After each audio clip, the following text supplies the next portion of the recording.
Hi అండి. ప్రైజ్లో ఆకాశ పక్షులను చూడి, అవి విత్తవు, కోయవు, కొట్లలో కూర్చుకొనవు, అయినను మీ పరలోకపు తండ్రి వాటిని పోషించుచున్నాడు. మీరు వాటికంటే బహుశ్రేష్ఠులు కారా?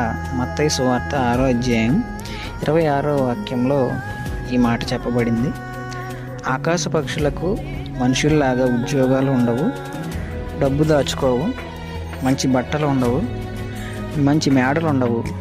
అయినప్పటికీ పక్షులను దేవుడు పోషిస్తున్నాడు. నోరులేని పక్షులు ఇటువంటి పనులు ఏమీ చేయనప్పటికీ ఆయనకు లోబడి ఉంటాయి, ఆయనను స్తుతిస్తాయి. మనకు కలిగి ఉన్నది సమస్తము ఆయన కలుగజేసినదే. నోరు లేని పక్షులనే ఇటు రీతిగా పోషిస్తే మనలను శ్రేష్టమైన వాటితో పోషిస్తున్నారు. మరి ఎక్కువగా ఆయనను స్తుతించాలి. ఆమేన్.